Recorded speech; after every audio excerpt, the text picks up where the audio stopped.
불확실한 시장에 맞설 차별화된 투자 전략 2월 20일 머니쇼 플러스 시작합니다. 오늘 우리 증시 코스피와 코스닥 좀 상반된 모습을 보여줬습니다. 네, 코스피가 네. 5,800선까지 예, 넘기는 5,700도 모습을 넘어서 5,800 같죠. 그렇죠. 그렇게 대단한 모습을 보여주는 반면에 네. 코스닥은 밀당이라고 해야 될까요? 아, 어제는 밀당. 매수 사이드카까지 발동됐는데 그러니까요. 예. 오늘은 영 움직임이 시원치 않았죠. 맞습니다. 뭐 어제 움직임을 소화하는 과정이라고도 할 수 있을 것 같기도 하고요. 어제짜리가 이 하루짜리 코스는 좀 아쉽다 이런 의견도 여러 맞습니다. 가지가 있습니다. 근데 오늘 이제 잠시 후에 브리핑 이슈를 보면 아시다시피 오늘 이슈들이 코스닥을 올릴 만한 움직임들이 많이 없었죠. 재료들이 없었습니다. 네. 그러다 보니까 코스피가 더 강하게 움직이지 않았나 좀 생각이 드는데요. 여기에 대한 투자 인사이트 다음 주까지 우리 코스닥 노려봐도 될지에 대한 이야기도 함께 나눠보도록 하겠습니다. 자, 지금 보시고 계신 머니쇼 플러스는 SBS 비즈 앱과 유튜브에서 실시간 시청이 가능합니다. 더 많은 국내 주식 정보 받아보실 분은 카카오톡 채널 머니랩을 추가하시길 바랍니다. 국내 증시 마감 상황 저와 함께 만나보시죠. 지금 가보겠습니다. 자, 코스피와 코스닥 상반된 모습을 보여줬습니다. 코스피는 2.3%나 상승을 했네요. 5,800포인트를 상회한 5,808포인트에 오늘 장 마감됐고요. 코스닥은 0.58% 약보합으로 내려갔습니다. 1,154포인트 마감됐습니다. 수급 한번 살펴보겠습니다. 자, 오늘 수급 여전히 개인들이 주도하고 있는 시장이라고 좀 볼 수 있을 것 같습니다. 코스피에서 1조 5천억 원가량을 기관이 샀지만 여러분들 요새 아시다시피 이쪽 자금은 금투, ETF 자금들이 많습니다. 개인들의 매수세라고 함께 보시면 좋을 것 같고요. 코스닥에서는 개인이 3,189억 원 매수하는 모습이었습니다. 자, 요즘 개인들이 주도하는 시장인데 지금 코스닥을 산 개인, 다음 주 코스닥의 흐름이 상당히 또 흥미로워질 것 같습니다. 궁금해지는데요. 자, 오늘 시장 마감됐습니다. 마감 포인트 세 가지로 오늘 시장 한 번에 정리해드리겠습니다. 첫 번째 키워드는요. 보름. 보름 무엇일까요? 한번 확인해 보겠습니다. 자, 트럼프 대통령이 이제 공식 석상에서 코멘트를 보시면 아실 것 같습니다. 부드러운 듯 섬뜩한 코멘트를 내비쳤습니다. 최대 10일이나 15일 한도 내 합의를 이뤄내지 않는다면 나쁜 일이 일어날 것이라고 이야기를 했습니다. 자, 이 지도를 보시면 아시겠지만 호르무즈 해협 근처에 미국의 항공모함, 이제 뭐 델버트라든지 에이브러햄 항공모함들이 포진이 현재 되어 있습니다. 이렇게 지금 이란을 계속 압박하고 있는 상황입니다. 자, 작년 6월에 우리가 미드나잇 해머 벙커버스터를 기억해 보면은 그때도 트럼프 대통령이 한 보름 정도의 기한을 이란에 줬는데 오히려 시차를 두고 더 빨리 공습을 가했던 걸 본다면 그 어느 때보다 또 지정학적 리스크가 올라가고 있는 모습입니다. 자, 오늘 시장에서 그래서 방산주들이 또 올라가는 모습을 많이 보여줬습니다. 퍼스텍 26.08% 올라가는 모습이었고요. 하나시스템, 한화에어로스페이스 올라갔습니다. 풍산도 오늘 3.87%, 현대로템 4.76% 올라가는 모습이었습니다. 자, 이어서 두 번째 키워드 넘어가겠습니다. 두 번째 키워드는요. 지분. 오늘 많이 들으셨을 것 같습니다. 지분 한번 확인해 보겠습니다. 세계 최대 자산 운용사 블랙록이 SK하이닉스 5% 지분을 확보했다라는 이야기입니다. 자, 이렇게나 많은 주식을 샀다라는 건데요. 이거는 5% 이상을 샀다라는 건 2018년 이후로 처음 있는 일이라고 합니다. 자, 그렇다면 우리가 지금 드는 생각은 SK하이닉스는 아직도 고점이 아니구나라고 좀 생각을 해볼 수 있을 것 같습니다. 세계 최대 자산 운용사 블랙록이 설마 상투를 잡을까요? 자, 우리가 지난 28일 블랙록이 또 삼성전자 지분도 5% 이상을 매입을 했던 적이 있었습니다. 이때 28일, 지금 삼성전자 당시 16만 원 생각해 본다면 벌써 한 20% 가까운 수익이 기록됐다는 것. 하이닉스도 우리가 기대를 해볼 수 있을 것 같습니다. 자, 이런 이유들로 지금 반도체 아직도 밸류는 싸다라는 평가가 현재 나오고 있습니다. 자, 그렇다면 이제 세 번째 키워드로 넘어가 보겠습니다. 세 번째 키워드는요. 급파 확인해 보겠습니다. 자, 어제 일본과 미국이 대미 투자에 모두 합의를 마쳤습니다. 일본은 52조 원을 들여서 대미 투자를 확정을 했는데요. 자, 텍사스주, 오하이오주, 조지아주에 각각 공장들을 건설하는 걸로 결정을 했습니다. 발등에 불이 떨어지는 우리나라도 어제 실무단이 미국으로 건너갔다라는 소식이 있었는데요. 그럼 우리나라는 어떤 산업 쪽으로 대미 투자를 할까? 일단은 얼마 전에 조선보다 원자력을 먼저 원한다는 미국의 의사가 있었기 때문에 원전 전력망 AI와 관련된 쪽이 움직일 가능성이 상당히 높고요. 워낙에 또 관심도가 높은 조선, 핵심 광물들도 우리가 관심 있게 지켜봐야 될 것 같습니다. 자, 그래서 빠르면 이번 주말 안에 어느 정도 이야기가 나올 수도 있기 때문에 관련된 업종과 종목들 한번 정리해봤습니다. 함께 보시면 좋을 것 같아요. 자, 이 화면을 여러분 지금 캡처를 한번 해보셔도 좋을 것 같습니다. 제가 강조해본 건요, 두산 에너빌리티와 포스코 인터내셔널 이 두 종목입니다. 왜냐하면 원전만 하는 게 아니고 두산 에너빌리티는 LNG 발전에도 들어가 있고요. 또 포스코 인터내셔널은 이제 상사 업체이기 때문에 포스코 인터내셔널 LNG와 광물까지도 모두 함께 할 수 있다는 것. 여러 개 결쳐 있는 기업들이 주가 상승의 포인트를 더 가져갈 수 있을 것으로 보입니다. 자, 오늘 여기와 관련된 종목들 미리 움직인 것도 좀 있는데요. 함께 보시면 좋을 것 같습니다. 두산 에너빌리티, 포스코 인터내셔널 말씀드렸다시피 오늘 아주 좋은 모습을 좀 보여줬고요. 효성중공업, 전력기기에서는 가장 강한 모습 보여줬고요. 한전기술, 요즘 한전그룹주들이 아주 좋은 모습입니다. 실전 72% 상승, 보성파워텍 원전에서 상한가 마무리했습니다. 자, 이렇게 오늘 세 가지 키워드 모두 한번 살펴봤습니다. 지정 확정 리스크도 있고 반도체도 봐야 될 것 같고, 자, 대미 투자 다음 주 시장의 가장 키워드가 될 것 같은데 이 세 가지 이야기 증시 인사이트에 모두 담아봤습니다. 지금 들어가시죠.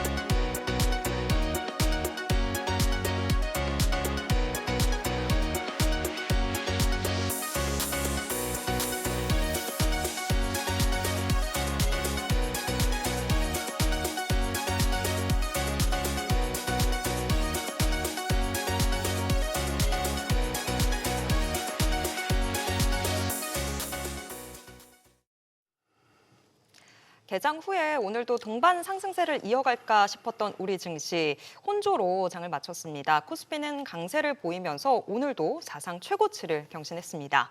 네, 그렇습니다. 반면 이제 코스닥은 좀 쉬어가는 모습이었습니다. 코스피는 어느덧 5,800선에 다다랐는데요. 자, 오늘장의 포인트와 다음 주를 위한 투자 전략 세워보겠습니다. 밸류파인더 이충원 대표, 신한투자증권 황유현 PB팀장 함께하겠습니다. 두 분 어서 오세요. 네, 어서 안녕하십니까. 오세요. 네, 반갑습니다.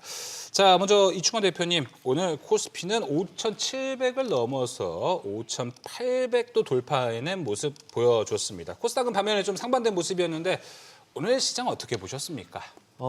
사실 지금의 시장은 대외적인 변수에 의한 영향도 많이 받기는 하지만 수급적인 요소가 가장 중요하게 차지를 하지 않나라는 생각을 좀 해볼 수 있을 것 같습니다. 일단 코스피, 코스닥이 상반된 모습을 보이면서 어떤 날은 코스피가 강하고 어떤 날은 코스닥이 강하다. 이거에는 외국인들의 자금 유입도 있겠지만 개인 투자자분들의 ETF의 이런 매수세가 이어지는 그런 경향도 있는데 사실 오늘 하이닉스가 이제 거의 95만 원까지 주가가 상승을 그렇죠. 이제 했었는데 앞서 말씀해 주셨던 것처럼 블랙록에 대한 지분이 2018년, 19년 이후에 4%에서 5%로 이제 공시가 됐다라는 부분도 있었지만 점심 12시쯤부터 하이닉스의 주가가 올라왔었거든요. 네, 여러 포인트도 있었죠. 네, 오늘. 거기서 로이터에서 얘기가 나온 거는 SK 하이닉스가 너무 저평가돼 있다 아직도. 맞아요. 근데 이제 이거를 애널리스트들의 컨센을 보면은 네. 올해 말로 보면은 PER이 한 5배, 맞아요. 내년으로 보면은 5배가 안 된다. 근데 이제 이 시점에서 우리한테 중요한 거는 이제 와서 지금 사는 거에 대한 그 타이밍의 문제가 되는 거죠. 이게 네. 트레이딩을 많이 하신 분도 계실 거고 아니면 계속 사셔서 들고 가시는 분도 계시겠지만 어찌되었든 간에 이러한 부분에 있어서 보통은 쉬어가는 흐름은 항상 나왔습니다. 그래서 만약에 지금이라도 하이닉스를 사야 되냐 이러한 부분들의 궁금증이 있다면 네. 저는 솔직히 말씀드리는 게 지금 사는 게 쉽지 않다, 신규로. 아유, 네. 주가 얼마입니까? 그렇죠. 그러다 보니까 이럴 때 오히려 포모를 너무 느끼지 말고 조금은 이제 오늘 뭐 다양한 섹터들이 순환매가 나왔잖아요. 돌아가는 순환매를 차라리 이용하는 게 더 효율적인 시장에 대응하는 방법이지 않을까 그렇게 네. 보고 있습니다. 반도체 지금 사고 싶어도 살 수가 없는 그런 분위기가 되고 있는 것 같습니다. 그러면 황 팀장님은 오늘 시장 좀 어떻게 보셨을까요? 반도체 사고 싶으면 사셔야죠. 오, 살 수 네, 있나요? 살 수 있죠. 네. 산다. 네. 하이닉스 산다. 오늘 시장에서 화두가 뭐 저도 뭐 그냥 올랐으니까 하는 말입니다. 근데 그럼에도 불구하고 사실 저 방송 나올 때마다 드리는 말씀이 직접적으로 대놓고 사라고 말씀을 못 드리니까 그 요령껏 잘 사보자였거든요. 근데 그 맞아요. 말씀을 드렸던 때가 70만 원대부터였던 것 같아요. 근데 뭐 계속 지금 보면 급등하지 않고 딱 전형적으로 계단식 상승 나오고 있잖아요. 그러니까 우리가 조심해야 될 거는 이제 뭔가 정말 시장에서 포모가 오는 건 사실 거래량에서 좀 보이긴 하거든요. 근데 지금 보면 거래량이 엄청 폭발적으로 늘어나는 건 아니고 정말 주가도 계단식 상승, 한번 올라갔다가 쉬었다 이런 흐름이에요. 예. 그렇기 때문에 아직까지는 뭔가 포모에 의한 자금이 확 들어온 느낌 사실 아닙니다. 네. 네, 그냥 물량 소화 충분히 하면서 또 새로운 공시나 좋은 뉴스 나오면 또 올라가고 이런 흐름이거든요. 사실 어제만 하더라도 하이닉스는 소외된 흐름이었잖아요. 어제 삼성전자와 다른 친구들이 올라갔던 장이었었고 그렇기 때문에 이초원 대표님 말씀하셨던 것처럼 또 조정 분명히 있을 거예요. 맞아요. 그때 이용해서 잘 매매해 보시면 좋을 것 같고 오늘 시장에서 가장 화두가 됐던 말은 SK 로우닉스였습니다. 들어보셨나요? 로우닉스. 네, 하이의 반대. 아직도 싸다. 아, 네, 진짜 로우닉스. 하이닉스로 가려면 아직 멀었다. 아. 그래서 SK 로우닉스라는 말이 있었는데 오늘 SK 하이닉스로 가기 위한 오늘 첫 걸음이다. 이렇게나 많이 올랐는데도 첫 걸음이다. 뭐 그런 표현들이 좀 있었어요. 그래서 네. 오늘 블랙록이 5% 지분 공시했지만 그거를 추종하는 자금들이 또 들어올 거 아닙니까? 네, 그렇기 때문에 뭐 지금 반도체 여기서 누가 끝났어 내려라고 할 수 있겠습니까? 절대 아니죠. 네, 지금은 눈 감고 그냥 사는 시대 어떻게든 꾸역꾸역 사야 되지 않나 생각합니다. 네. 자, 한쪽에서는 조정시 매수, 한쪽에서는 고민도 안 하고 사도 된다. 어지러우실 것 같습니다. 그래서 지금 바로 시장의 분위기가 딱 네, 두 맞습니다. 분한테서 네. 나타났던 것 같아요. 네, 그래서 반도체 이야기 바로 시작을 좀 해보도록 하겠습니다. 지금 뭐 채팅창에 천국소년님께서도 하긴 블랙록도 샀는데라고 이야기를 했습니다. 맞습니다. 세계 최대 자산운용사 블랙록이 설마 상투를 잡았을까요? 이런 이야기도 나오고 있습니다. 자, 일단 5%의 지분을 갖고 있습니다. 뭐 삼성전자를 지난달 28일에 사서 그 이후에 삼성전자가 한 20% 가까이 올라갔던 걸 생각해 본다면 이충호 대표님, SK하이닉스의 상방은 여전히 열려 있다라고 봐도 되겠죠. 이 수급적인 요인으로 보나 밸류에이션 측면에서 보나 올라가는 그림은 맞는데 이제 제가 말씀을 드리는 거는 남들 다 40%, 50%, 100% 수익 날 때 내가 사는데 조정받으면 그게 사실 제일 열받는 포모가 주식을 하다 보면 또 그런 부분도 이제 없지 않아 있다 보니 그러한 부분에 대한 이제 최소한의 그런 부분으로 아까 말씀을 드렸었던 거고 그래서 밸류에이션이나 수급적인 요소가 아무래도 지금 시장을 끌어들이는 가장 큰 요인인 것 같고 앞서 말씀해 주신 것처럼 블랙록이 샀는데 그러면은 이제 그런 사람도 있습니다. 아, 그럼 블랙록이 다시 5% 이하 미만 공시 낼 때 그때 나도 팔자라는 얘기도 오늘 조금 나오긴 하더라고요. 예. 그러니까 그들이 바보가 아니고 세계 최대 자산 운용사인데 아 그러면은 뭐 이런 예를 들면 광기라고 표현을 한다라고 한다면은 그거는 나는 그 끝은 알 수 없으니 차라리 그들과 약간 매매 패턴이나 이런 걸 맞추겠다라고 하는 투자자분들도 좀 많이 있으시더라고요. 네. 그런 관점에서는 우상향의 관점에서는 충분히 가능한 이런 네. 시나리오가 되지 않나. 블랙록도 좋은데 아주 좋은 호재는 맞는데요. 아까 이제 로이터 이야기 해주셨잖아요. 네. 극심한 저평가라고 SK하이닉스를 평가해냈습니다. 근데 저는 여기서도 로이터 통신 이야기하는 건 하이닉스 ADR은 왜 안 하냐라는 이야기도 네. 같이 있더라고요. 근데 ADR은 왜 이렇게 깜깜무소식이 됐죠? 그거에 대해서 이제 광노정 사장 네. 대표가 이 그 가치 격차를 해소하기 위해서 미국 증시 상장을 포함한 전략적 옵션을 검토해 보겠다고 얘기를 했습니다. 이게 사실 우리가 그냥 뭐 되게 다른 얘기일 수 있는데 사실 쿠팡이라고 하면 우리가 되게 많이 알고 있는데 나스닥에 상장을 했잖아요. 그쵸. 근데 그거를 우리나라 증시로 쿠팡이 들어오면 시가총액이 얼마인지가 궁금해서 한번 찾아봤었는데 네. 15등이더라고요. 그러니까 이제 미국 시장에 상장된 그 기업 가치를 더 크게 인정을 받을 수 있으니까 하이닉스도 그걸 상장하면 더 인정받을 수 있지 그렇죠. 않겠냐. 이제 이러한 건 당연히 개인 투자자분들이 바라는 그러한 모습들일 텐데 이거와 관련해서 지금 어쨌든 대표는 조금 더 신중을 기하는 모습 그걸 보이고 있는 것 같습니다. 네, 알겠습니다.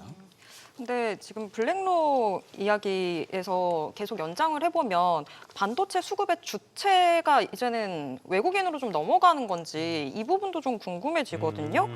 황 팀장님, 이제 3월부터 뭐 지금 이제 2월 거의 끄트머리고 3월부터는 반도체 수급의 주체가 좀 바뀐다라고 볼 수 있을까요? 아니면 원래 외국인이었습니다. 원래도 저는 원래 외국인이라고 생각하고요. 거기에 부스터를 달아준 게 개인의 ETF 수급이다. 저는 그렇게 생각을 해요. 그리고 2021년 삼성전자 고점 찍을 때는 네.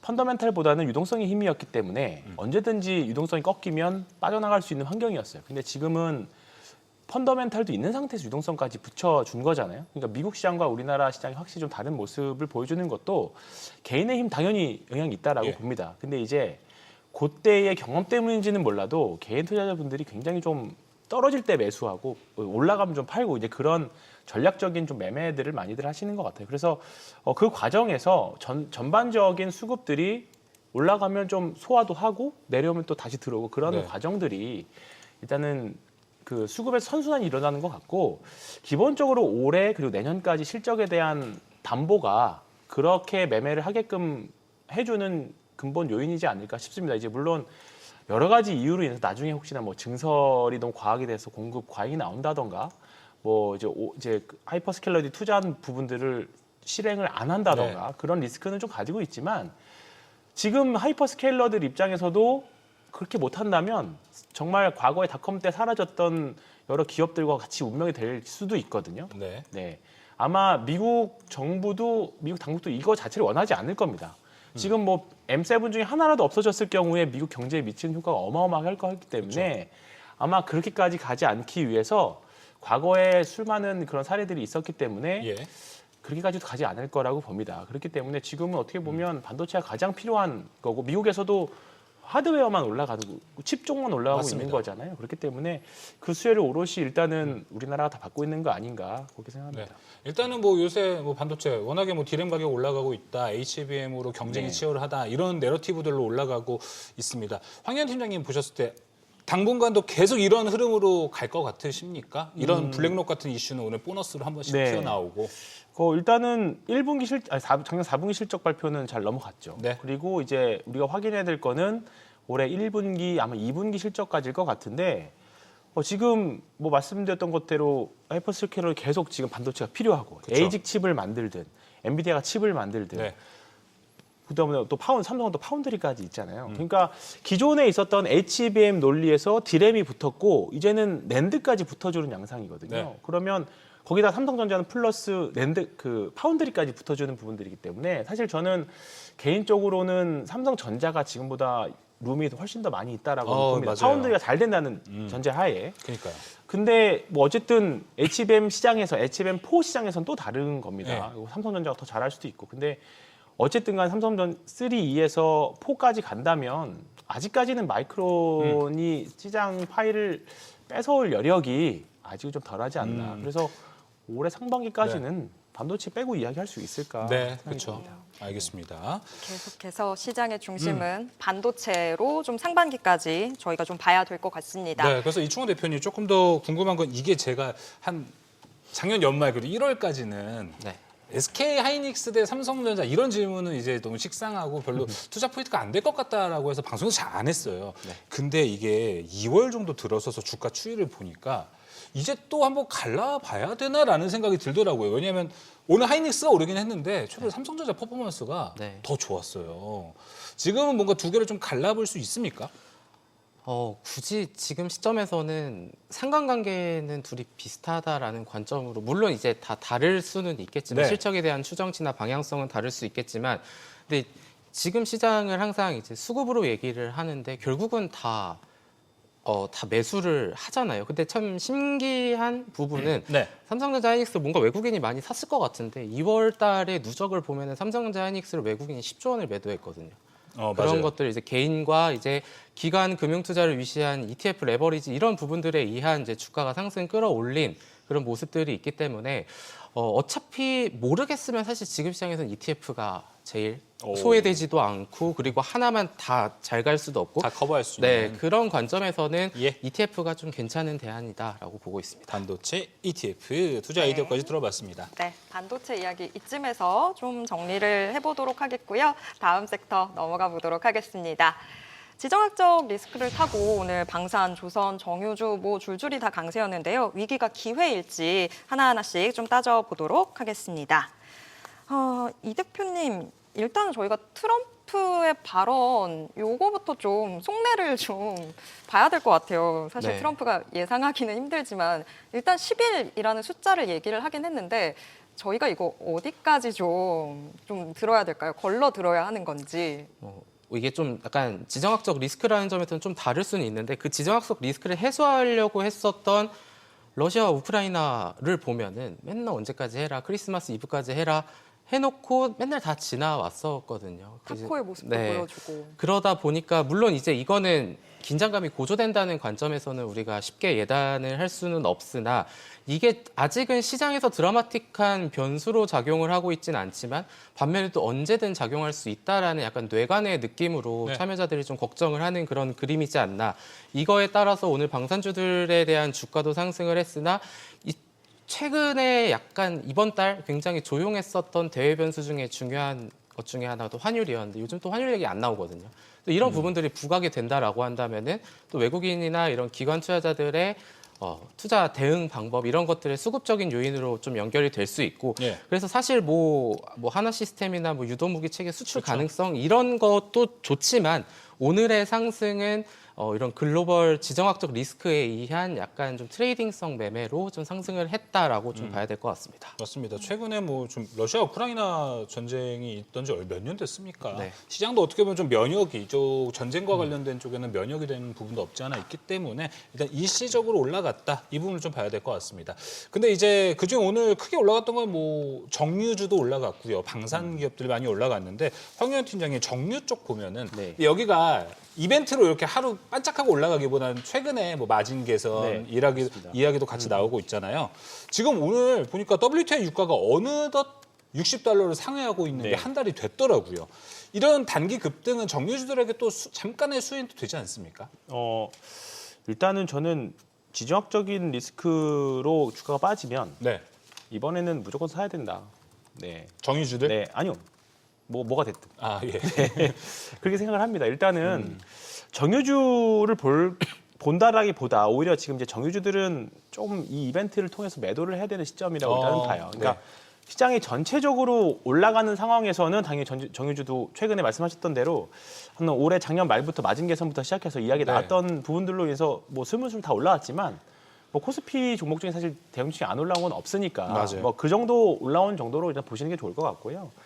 어쨌든 미국 입장에서는 일단 10일이라는 기한을 줬다는 건 10에서 10일 15일, 10에서 15일. 네. 공격을 할 건 기습적으로 했겠죠. 끝낼 거였으면 기한을 줬다는 거는 뭔가 협상을 의지도 있고 대피할 건 대피해놔라. 뭐 그런 의지가 더 강한 것 같고요.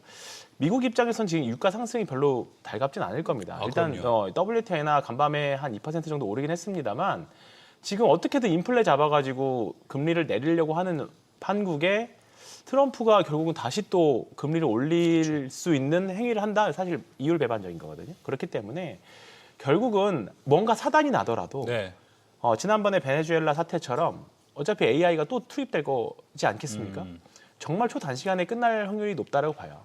20년 전 이제 이라크 전 2003년인가 그때 이후로 이제 처음으로 뭐 이란 그 중동 쪽에 병력이 많이 집중됐다라고 하는데 그동안 우리나라를 비롯해서 서방 세계 미국은 엄청난 발전했지만 중동이 발전했다? 사실 특히 이란 뭐 이쪽 나라들은 사실 큰 의미가 없다라고 보거든요. 네. 그러면 정말 러시아 우크라이나 전쟁은 좀 다른 의미라고 봅니다. 그래서 유가 상승을 하면 안 되는 정치 공학적인 이유, 네.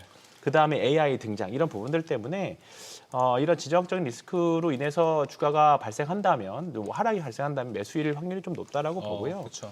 오히려 정유주들은 빨리 이벤트 소멸돼서 빠질 확률이 좀 높겠죠. 이걸로 올랐기 때문에. 그러면 좀 이제 정유주들은 오히려 좀 조심해야 되지 않을까. 좀 이익이나 영업이익 개선 폭 대비해서 주가 상승이 좀 빨리 올라왔기 때문에 이럴 때 세론이 나올 확률이 좀 높거든요. 그렇기 때문에 모멘텀으로 투자하시는 분들은 좀 조심하실 필요가 있지 않을까. 네. 그러면 정유주는 그렇고 방산주는 계속해서 좀 관심을 그렇죠. 가져도 되는 네, 이슈일까요? 맞습니다. 근데 다만 방산은 이제 작년하고 올해는 조금 다르다고 봐요. 어떤 어떻게? 부분에서? 방산주는요. 네. 작년까지만 하더라도 이제 러시아 우크라이나 전쟁 때문에 우리나라 방산 업체들이 뭐 전 세계적으로 군비 확장 이런 부분들 그렇죠. 때문에 질 좋고 저렴한 무기라는 이 정의 아래서 이제 우리나라 기업들이 굉장히 수혜를 많이 받잖아요. 네. 근데 지금 이제 EU 같은 경우에는 이제 자기네들도 먹고 살아야 되기 때문에 이제 어느 정도 좀 기본이 채워졌으면 유럽 자체적으로 방산 기업들이 많이 있습니다. 유럽 내수. 예, 유럽 내수를 살리려면 더군다나 지금 이제 나토가 삐걱삐걱 하고 있잖아요. 네.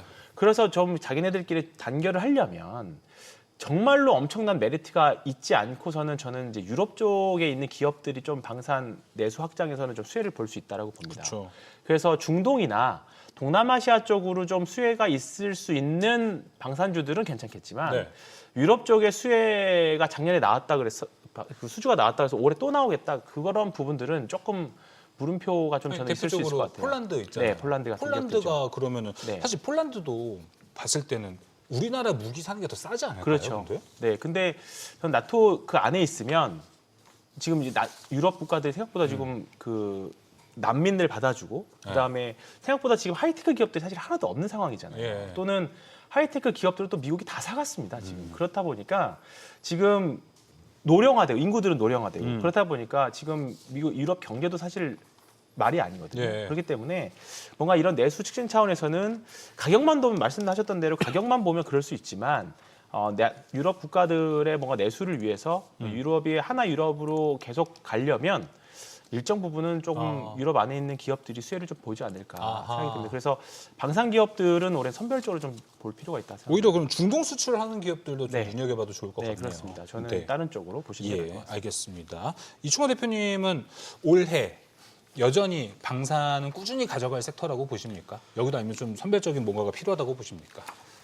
일단 지금 시장에서 원하는 거는 항상 성장성 그리고 성장성, 모멘텀 그렇죠. 가끔 때때로 나오는 노이즈 이런 것들을 좀 원하지 않나라는 생각을 했을 때 아까 이제 서두에 말씀을 드렸었던 것 중에 순환매 된다라는 말씀을 드렸을 때 우리가 생각해 보면은 사실 지금 시장에서의 대장주 섹터들을 다 얘기해 보세요라고 하면은 사실 되게 많습니다. 반도체, 뭐 2차 전지도 있고 로봇도 있고 AI 데이터 센터도 있고 신재생 에너지도 있고 우주항공도 있고 방산도 있고 바이오도 있고 다 나오잖아요. 네. 다 돌아가면서 올라갑니다. 그런 관점에서 시장에서 중요하게 생각하는 거는 아무래도 해외 수출에 대한 모멘텀으로 인한 기업 가치 재평가 이런 부분들이 있다 보니까 특히 이제 방산 같은 경우에는 앞서 얘기했었던 것처럼 지정학적 리스크라는 이걸 뭐 좋은 모멘텀이라고 해야 될지 모르겠지만 어쨌든 그렇죠. 시장에서는 긍정적으로 해석하는 그런 모멘텀도 있고 근데 그게 실제로 해외 판매가 되었을 때에 사실 그런 방산주들은 우리나라 내수로 해봤자 우리나라에서는 수익성이 정해져 있습니다. 다 내수로는 어렵죠. 네. 그럼 무조건 해외로 가야 되는데 해외에서는 수익성을 더 올릴 수가 있게 되겠죠. 경쟁력이 있으니까. 그런 관점에서는 방산이 올해를 이끌 가장 좋은 섹터다라고는 말을 할 수는 없겠지만 포트폴리오에는 무조건 담겨져 있어야 되는 섹터다라고 말씀드리도록 하겠습니다. 우리가 반도체만큼은 아니지만 뭔가 해지 차원에서 포트 안에 방산은 또 챙겨봐야 되는 섹터. 뭐 작년 같은 퍼포먼스 우리가 막 기대하기는 어려운 상황인 것 같습니다. 자, 그럼 이제 다음 섹터 한번 넘어가 보겠습니다. 자, 이제 대미 투자에 대한 이야기. 빠르면 이번 주말 안에 어떤 구체적인 내용이 나올 수도 있지 않을까. 왜냐하면 이제 실무단이 미국으로 어제 떠났거든요. 그래서 주말간에 어떤 이야기들 좀 할지 아무래도 원전과 전력 인프라에서 어떤 이야기들이 좀 나올 것 같습니다. 황현 팀장님 보셨을 때는 뭐 우리나라 뭐 원전, 전력 설비, LNG, 광물 등을 이 다양한 산업에서 이야기를 할 것 같지만 원전이 그래도 1순위겠죠? 네. 당연히. 일본이 먼저 확정을 했잖아요. 맞아요. 저는 거기서 어느 정도 답안지가 나왔다라고 답안지 생각을 나왔다. 합니다. 보면 에너지, 이제 가스 발전소잖아요. 네. 그리고 조선, 그리고 광물이 좀 들어가야 될 맞아요. 것 같아요. 다이아몬드. 네. 근데 이제 광물, 이제 에너지 쪽에서는 뭐 지금 전력이 워낙에 부족하니까 LNG 발전도 하고 지금 뭐 전통적인 에너지 자원을 이용한 발전을 하는 거잖아요. 근데 이제 신규로 꼭 필요한 게 이제 원전입니다. 네. 이제 전일 이제 페르미에서도 현대건설을 파트너로 지목했던 것처럼 맞아요. SMR이 아니라 이제 대형 원전도 필요하다. 근데 지금 미국이 대형 원전 못 짓거든요. 맞아요. 예, 지을 수 있는 기업이 예전에 웨스팅하우스에서 졌지만 다 노후화되고 시공 능력이 예, 없죠. 시공 능력이 현실적으로 없습니다. 그렇다고 지금 중국에 주겠습니까? 그러지 않기 때문에 현실적으로 수혜를 받을 수 있는 게 우리나라 원전 기업들이고 그러다 보니까 오늘 현대건설, 그다음에 뭐 두산 에너빌리티, 그다음에 다른 건설사들까지 올라오는 모습인데 이 흐름은 저는 조금 더 이어질 거라고 봅니다. 그리고 좋아요. 네. 근데 여기서 조금 더 이제 종목 네. 기업들별로 좀 구체적으로 들어가 보고 싶은 네네. 포인트가 있는데 두산에너빌리티가 네. 모처럼 10만 원을 넘어섰습니다. 신고가 신고가를. 갱신을 네네. 해냈는데 근데 묘하게 이게 저만 그런 거인지 모르겠는데 주가 흐름이 두산에너빌리티 와 되게 강하다 이런 느낌은 좀 안 드는 네. 것 같아요. 두산 에너빌리티도 흐름을 보면 네. 그 상승하는 구간이 따로 있고 횡보하는 구간이 있어요. 그러니까 저는 개인적으로 매매를 할 때 뭐 트레이딩이랑 뭐 인베스팅 같이 하지만 올라갈 때 너무 저 급하게 올라가는 거 별로 좋아하진 않거든요. 좀 천천히 가는 것 같긴 한데. 예. 계단식 상승이 제일 좋습니다. 사실은 계단식 상승 중에서도 조정을 줄 때 가격 조정보다는 네. 이제 기간 조정, 그러니까 빠지진 않고 옆으로 그냥 누워서 가는 조정들이 에너지들이 좋은 기업들이에요. 트리거만 네. 나오면 바로바로 반응을 주는. 네. 근데 두산 에너빌리티도 그렇고요. 우리 서두의 첫 번째 질문에서 하이닉스도 보면 예. 전형적으로 뭐 두 기업뿐만 아니라 지금 우리나라 대기업군들이 전체적으로 다 이런 흐름이에요. 근데 오늘 보면 두산 에너빌리티도 작년 한 10월 정도에 급등하고 나서 또 한 두세 달을 옆으로 맞아요. 쉬었거든요. 그리고 최근에 이제 올라오면서 이제 주가가 오늘 다 신고가 갱신을 했는데 여기서 조금 더 저는 뭐 오버슈팅이 됐든 네. 추가 상승이 됐든 좀 나올 수 있을 거라고 봐요. 근데 그러면 또 저는 신권 조금 나오고. 걱정이 되네. 말 꺼도 죄송하지만 네네네. 저는 이런 포인트들이 좀 있어요. 두산에너빌리티가 어느 순간 왜 주가가 못 가는지라는 생각을 해보면 원전 하면 두산에너빌리티가 대표 종목이 그렇죠. 됐잖아요. 네, 네. 그래서 너무 쉬운 길 아니야. 그래서 이제 한전기술주도 더 올라가고 막 그런 것도 있는 것 같다라는 네네네. 생각이 좀 들더라고요. 보성파워텍도 그렇고 그러니까요. 한전산업도 그렇고 뭐 한국전력 관련 회사들이 다 그렇습니다. 근데 뭐 반도체에서 삼성전자 쉬운 길 아는데 잘 안 사시잖아요. 똑같습니다. 네.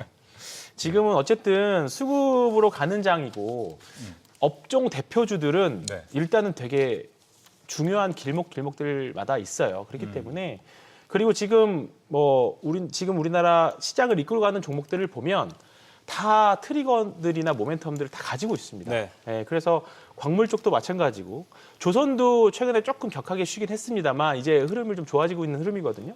조선, 그다음에 에너지 예. 다 마찬가지입니다. 그래서 대미 투자, 특히나 대미 투자는 미국이 못하니까 니네들이 와서 해줘라 이거잖아요. 그렇기 때문에 정말 빠르게 진행될 확률이 높아요. 이게 잘못했다가는 관세랑도 연결되잖아요. 그렇기 때문에 이런 부분들이 방송 나올 때마다 올해 주목해야 할 인물 3명. 트럼프, 젠스낭, 또 누구였죠? 트럼프, 젠스낭, 머스크. 네. 네. 돌아가면서 코멘트 계속 해주고 있습니다. 맞습니다. 그렇기 때문에 지금 트럼프는 올해 뭐 통계적으로 중간 선거가 있는 해에 시장이 좀 안 좋다라는 이 말이 있어요. 근데 네. 그거는 미국 시장 좀 맞아들어가고 있거든요. 근데 한국은 조금 다른 결로 가고 있습니다. 근데 일단은 상반기까지는 열심히 해보자. 예, 알겠습니다. 변화 없습니다. 열심히 해보자. 네, 근데 원전하고 또 전력 설비가 같이 좀 오늘 달리는 그런 분위기였습니다. 뭐 같이 종목들 섞여 있다 보니까 그렇기는 한데 이 대표님, 그러면 원전하고 전력 설비를 같이 본다고 하면 둘 중에는 어느 쪽을 좀 더 손을 들어주시겠어요? 둘 다 미국이 우리나라를 필요로 하는 sek터겠죠. 그쵸. 이게 조선 전력 원전 같은 경우가 제가 생각했을 때 조선 원전이나 이런 섹터를 트럼프가 미국이 우리나라를 찾는 이유는 우리나라의 기술력도 있겠으나 그 뒤에 하나 숨겨져 있는 부분은 중국을 이기기 위해서거든요. 그럼요. 항상 무역 분쟁이라는 말로 표현이 되지만 중국에서는 뭔가 굉장히 앞서가고 있는 이러한 흐름들이 나오고 있다 보니까 결국은 우리나라에게 이런 손을 내밀 수밖에 없는 이유. 그래서 전력 인프라나 원전이나 결국은 다 우리나라 입장에서는 성장성을 가져갈 수밖에 없고 아까 방산 얘기했을 때 내수보다는 수출이다라고 얘기를 나눴었는데 이쪽도 결국 수출이거든요. 그러다 보니까 그런 부분들도 있고 그리고 이제 뭐 전력 인프라 같은 경우에는 최근에 뭐 여러 가지 또 이슈들이 많이 나오고 있지만 결국 다 뭐 HD 현대 일렉트릭, LS 일렉트릭 그리고 원전은 뭐 두산 에너빌리티 그리고 다음에 미들캡에서 가장 탄력성이 높은 원전주는 사실 BHI였었거든요. 그럼요. 오늘도 또 신고가를 갖고 그런 관점에서 본다면은 전력 원전 둘 중에 뭐가 더 좋냐라는 거는 그거는 지나봐야 알 수 있는 거고 그렇다면 이 두 섹터가 둘 다 안 가냐라고 하기에는 둘 다 잘 갑니다. 그러다 보니까 이거는 단순히 내수에서만 머무르는 이런 산업 섹터가 아니라 결국은 미국이라는 그 큰 시장에 진출하기 위한 발판이 마련돼 있는 섹터라는 점에서 하방이 막혀 있다라기보다는 상방이 열려 있다라는 관점으로 접근을 해야 되고, 그리고 뭐 지금까지 계속 똑같은 뭐 하이닉스, 삼성전자 같은 얘기긴 하지만 뭐 얘기하는 종목마다 다 신고가라서 맞아요. 좀 얘기하기가 어렵죠. 그럼에도 불구하고 결국은 우상향할 수밖에 없는 실적 밸류에이션, 수급적 요인이 붙을 것이다라고 보시면 될 것 같습니다. 뭐 원전, 변압기 일단 다 좋은 흐름을 잡아갈 것 같습니다. 조금 더 원전으로 가보자면은 아까 이제 한전그룹주 요새 좋다라는 이야기를 좀 했습니다. 이충원 대표님. 한전그룹주 뭐 한전기술, 한전산업 차트가 거의 뭐 이 정도에 막 있잖아요. 네. 근데 안 움직인 게 한전 KPS예요. 네. KPS 보면은 여기가 또 보수 설비 다 따라가기 때문에 좋은 기업이다. 배당도 잘 주는 기업이다라는 포인트가 좀 있거든요. 여기는 왜 좀 못 따라갈까요, 요새?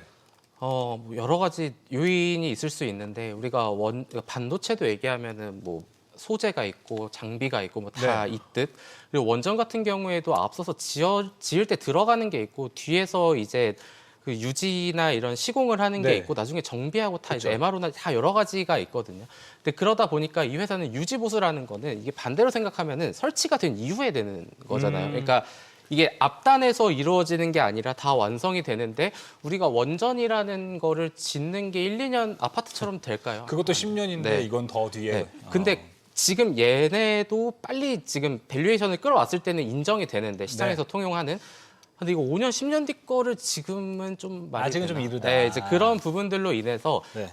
약간 이제 상대적인 평가에 의해서 약간은 좀 점수를 못 받는 그런 느낌으로 보시면 될 것 같습니다. 알겠습니다. 종목단에서 좀 변압기도 이야기 한번 해보면 좋을 것 같습니다. 오늘 효성중공업이 엄청나게 또 올라가는 모습이었는데 황윤 팀장님, 변압기 빅3 있잖아요. 현대일렉트릭, 효성중공업, LS일렉트릭. 이거 뭐 아무거나 골라 잡아도 좋은 흐름입니까? 예. 아무거나. 네. 뭐 뭔가 우선순위도 없을까요? 부연 설명이 사실 필요 없어요. 여기는 결국은 AI 꺾이면 같이 꺾일 섹터라서 그냥 같은 몸이라고 보셔서 대응하시는 게 좋고요. 사실 원전도 같은 라인이잖아요. 사실 맞아요.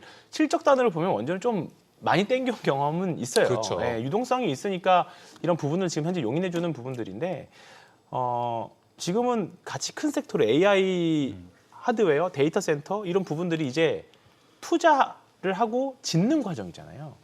그 결과가 언제 나올지에 대한 부분들인데 이제 그 부분들은 정말 부지불식간에 올 거예요. 그래서 사실 AI가 이제 거품은 아닌 것 같다라는 거는 맞았고 네. 과연 AI 투자 대비 또는 이익 성장 대비 주가가 너무 빨리 올라갈 걸 경계하는 부분들인 건데 이제 그런 부분들이 주가 가격에 먼저 나오기 시작하겠죠. 또는 어떠한 외부 충격이 와서 우리도 모르게 이거 뭐야 하면서 매도가 나올 수도 있어요. 뭐 상호펀드 대출 이런 부실 문제 이런 것들처럼. 그래서 하나둘씩 뭐 이제 전저 조짐들은 좀 있기는 하지만 아직은 괜찮다. 네. 네, 그렇습니다. 알겠습니다. 오늘 뭔가 질문을 던지면 다 답이 정해져 있는 느낌이네요. 뭐 다 올라가고 다 좋고 뭔가 그런 분위기. 뭔가 시원하지가 않아요. 예. 지금 방송쟁이 미간이 아주 잔뜩 찌푸러졌어요. 뭔가 시원하지가 않아요. 확실한 대답을 이끌어 봐야겠습니다. 조금씩 네. 더 이끌어 보도록 하겠습니다. 다음 섹터로 넘어가 보도록 하겠습니다. 지금 시장에서 한 손에 반도체, 한 손에 금융 들고 있으면 헬스장이 무적일 것 아니었네요. 같은 네. 그런 느낌이 드는데요. 금융주들도 한번 좀 진단을 해보도록 하겠습니다. 이 대표님, 일단 금융주 안에서도, 그러니까 뭐 시장 전체도 지금 순환매라고는 하지만 금융주 안에서도 순환매인 것 같아요. 어제 증권, 오늘은 보험.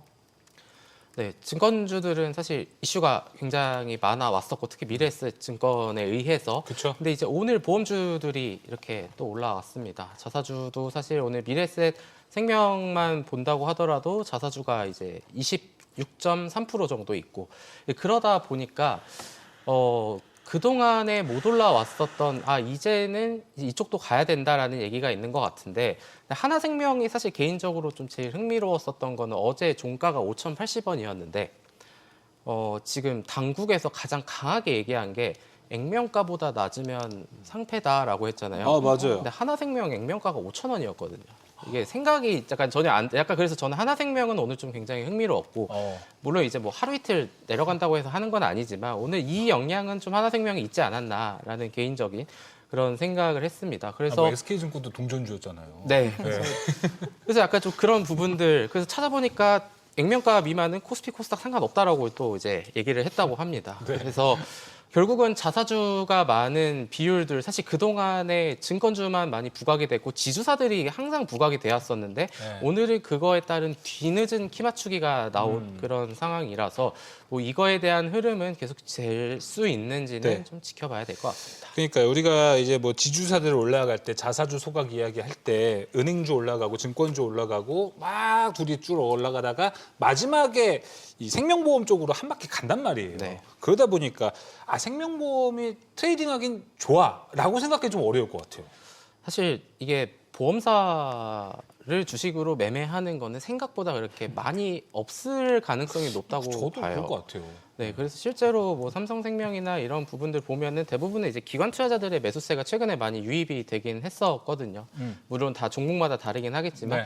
근데 어찌됐든 지금 시장에서는 뭐 이것도 그냥 오늘 계속 똑같은 얘기하는 것 같은데 다 수급 얘기밖에 할 게 없는 것 근데 같은데. 유동성 장이라 어쩔 수 없는 건 있어요. 네, 그러니까 이제는 지나고 보다가 이제 뭐 안 올랐어가 있는데 오늘 뒤늦게 하나 부각이 된 게 하나 있다면 케이프라는 종목이 올라왔는데 케이프 이거 조선 그쪽 아니었어요? 그것도 있는데 이제 투자증권도 있으니까. 케이프 투자. 그러니까 그런 얘기도 나오면서 어제랑 오늘 주가가 이렇게 또 올라왔었던 게 사실 지금 증권주는 다 신고가 부분이잖아요. 네. 근데 케이프는 아니거든요. 이제 이러한 부분들에 의해서 그러니까 이 얘기가 왜 나왔냐면 다 이제 신고가 부분에 왔습니다. 그럼 그다음 안 오른 거 뭐 없어? 이거를 찾다가 그러니까요. 케이프도 얘기가 나온 것 같아요. 그래서 이러한 부분들처럼 지금 시장에서는 약간 찾기 그런 거 하고 맞아요. 있습니다. 네, 또 일반 투자자들이 근데 안 오른 종목 찾아보기 이게 사실 쉬운 게 아니거든요. 근데 이것도 한 가지 말씀드리고 싶은 게 네. 이게 정말 아무도 못 찾아서 보석 같은 주식일 수도 있는데 반대로 생각해 보면은 왜 안 올랐을까? 이 생각을 해보면 또 이유가 있을 수 있거든요. 맞아요. 그런 안 오른 부분까지. 이유가 네, 있는. 그것까지는 맞아요. 좀 같이 감안을 하시면 좋을 것 같습니다. 역시 밸류 파인더 답습니다. 예. 자, 그럼 황현 팀장님, 계속해서 금융주 이야기를 좀 하고 있잖아요. 뭐 올해까지 지금 반도체보다 금융주 수익률이 더 좋다고 맞습니다. 해요. 네. 그러다 보니까 여기가 사실 저평가 매력이 있기 때문에 많은 그렇죠. 분들이 또 보는 것 아닙니까? 근데 네. 주가 차트를 보면은 이 저평가야? 라는 생각이 들 네. 때도 있거든요. 여전히 밸류 매력은 있다고 보세요? 2주 전이었나요? 전 출연했을 때 그때 금융지주 얘기했던 것 같아요. 네. 그래서 제가 신한지주 얘기 안 해주면 섭섭하다고 했거든요. 맞아요. 아시죠? 그때 은행주가 먼저 한번 튀었었고 맞아요. 증권주들이야 계속 올랐었고 사실 이제 도르고 돌아서 이제 사실 저는 아직 태어나서 보험주를 한 번도 매매해 본 적은 없는 것 같습니다. 근데 이제 보험주까지도 올라가거든요. 근데 보험주 지난주까지만 주가 보더라도 정말 얘는 아닌가 보다였어요. 이번 주 들어서 이제 올라가는 것 같고 말씀하셨던 대로 이제 상법 개정안이라던가 주주에 대한 그 상법 개정안의 핵심이 이제 회사가 아니라 주주까지 확대되는 예. 거면 배당 더 많이 해라 하잖아요. 그렇기 때문에 저는 아직은 충분히 여력이 있고요. 특히 이제 증권 주식들은 결국은 지수랑 같이 가는 거잖아요. 네. 근데 지금 베타가 더 크게 나오고 있습니다. 예. 더군다나 이제 미래에셋 증권 같은 경우는 스페이스 X와 관련된 내용도 있다 보니까 더 높은 상승률들을 보여주는 건데 어제 보니까 NH투자증권이라든가 다른 증권 주식들까지도 올라가고 있어요. 뭐 큰 그림에서 순환매 천으로 보면 또 쉬는 구간이 분명히 있고 지금 오히려 금융주들이 좀 쉬고 있거든요. 은행 지주들이. 그러니까 생명보험이 네. 오늘 올라가서 네. 이거 그냥 끝물이구나 네. 라고도 생각할 수 있는 거 아니에요? 그렇죠, 그렇죠. 근데 은행 지주사들은 대부분 생명보험사를 또 갖고 있죠. 그렇죠. 예, 그 수혜를 지금 다 과거에는 지분법에 대해서 거의 인정 안 해줬어요. 네. 지분을 A라는 기업이 시총이 3천억인데 B라는 상장 기업을 시총 1조짜리를 지분을 갖고 있어도 인정 안 해줬었거든요. 좋아요. 옛날에 컴투스 게임빌 같은 관계가 그랬었어요. 근데 지금은 다 어느 정도 시장에선 다 용인을 해주는 그림입니다. 그렇기 때문에 그렇게 되면 다음 턴은 또 이제 금융사들, 은행 지주사들이 되지 않을까. 생각이 제가 그럼 여기서 하나만 질문해 보겠습니다. 금융주 흐름이 너무 좋은 건 맞아요. 네. 근데 제가 일정을 보니까 그거 아세요? 다음 주에 결산 배당일이 몰려 있어요. 아, 네. 27일. 은행주들이 엄청나게 몰려 있어요. 뭐 KB, 하나, 우리, JB, BNK 거의 다 쫙 25, 26, 27 이렇게 걸쳐 있는데 이게 좀 단기 랠리에 한 번에 하락을 좀 줄 수 있는 요인도 되지 않을까요? 없으신 분들은 추가 매수 되겠죠. 어차피 상법 개정안 특히 길게 보면 밸류업 정책은 일본이 10년 걸렸습니다. 네, 그렇기 때문에 이제 우리나라 이제 2년 차인가 3년 차 된 것 같은데 아직 멀었다라고 생각을 합니다. 뭐 PBR이나 뭐 이런 배수로 봤을 때 이런 지금 과거에 정말 저평가됐던 멀티플들이 해소되는 구간이잖아요. 네. 정상화되는 구간. 그러면 단기에 급등한 거는 맞아요. 그렇기 때문에 뭐 차익 실현도 나올 수 있고 조정도 좀 올 수 있는 거 맞지만 아직 시장이 크게 무너지지 않는 그림이라면 지금 올라갈 수 있는 여력은 여력이 좀 충분하다. 이따라 말씀드리지만 지금 각도들을 보니까 많이 올라오긴 했습니다. 네. 이렇게 또 빠져나가겠습니다. 쉽지 않아요. 네, 쉽지 않습니다. 뭔가 시원한 답이 나오나 했더니 또 마지막에는 다시 돌리기를 하시는데 또 나오려면 이렇게 말씀을 드려야 돼요. 또 나오려면. 아니에요. 이쯤에서는 뭔가 하나가 솔루션이 나와야 나와줬어야 되는데. 그래야 되는데. 불러드리는데. 그렇습니다. 오늘 끝까지 뭔가 시원치가 않은데 네. 어떡하죠? 그러면은 이충원 대표님, 자 밸류를 한번 찾아봐야겠죠. 네. 지금 금융주들 아직도 PBR 1배 미만 수두룩합니다. 네. 이 중에 한번 가보는 게 더 좋은 전략이 될까요? 지금은 아니면은 뭐 조금 더 올라가 있는 쪽이 괜찮은 전략이 될까요? 지금 시점에서 본다면 지주사 같은 경우가 사실 우리가 생각하는 지주사가 다 지금 다 금융지주를 얘기하는데 사실 그 외에 예를 들면 하나, 두산 이런 종목들도 우리가 또 얘기를 또 많이 안 하고 있는 그런 상황이거든요. 근데 그런 기업들이 보통 고점 대비해서 한 20% 조정 받았는데 다시 다 올라오는 그런 모습들입니다. 그래서 제가 생각했을 때는 뭐 아까도 뭐 똑같은 전략으로 말씀을 드리지만 약간 하나나 두산 같은 이러한 종목들이 신고가를 다시 트라이하기 전에 차라리 이런 종목에서도 한 번의 기회를 투자 포인트 되겠네요. 생각을 해볼 수 있지 않나. 그러니까 신고가를 가는 걸 보고 따라붙는 건 늦지만 이제 한번 20, 30% 그리고 그 기간 조정을 한 달, 두 달 정도 다 겪었거든요. 두산 같은 경우에는. 그리고 신고가가 얼마 안 남았습니다. 이럴 때 외국인이나 기관의 매수세가 받침이 돼서 신고가를 된다면은 역사적 신고가가 되면 매물대가 없잖아요. 맞아요. 그런 부분도 하나의 아이디어로 볼 수 있지 않나 그렇게 말씀드리겠습니다. 두산은 또 CCL도 있잖아요. 네. 그래가지고 그거랑 지금 실트론 네. 인수 지분과 관련된 것도 이야기가 나오면은 요거 두산도 한번 또 매력적인 포인트가 될 것 같습니다. 저희가 금융주 이야기하면서 지주사까지도 투자 포인트가 될 수 있다라는 것 함께 이야기를 좀 해봤습니다. 네, 오늘 증시 인사이트는 여기서 마무리해 보도록 하겠습니다. 이충원 대표, 황유현 PB팀장 함께 했습니다. 오늘 말씀 고맙습니다. 감사합니다.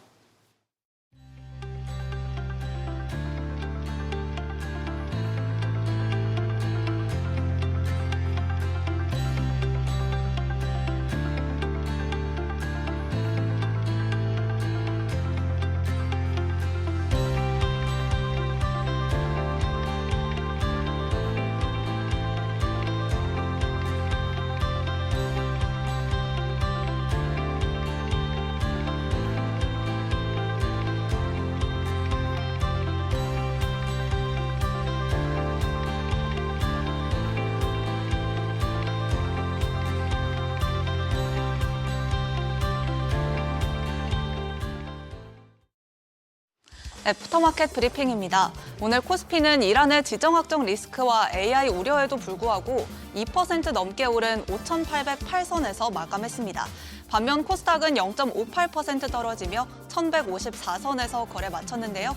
애프터마켓 분위기는 어떤지 시세부터 짚어보겠습니다. 우선 시가총액 순위권 종목들입니다.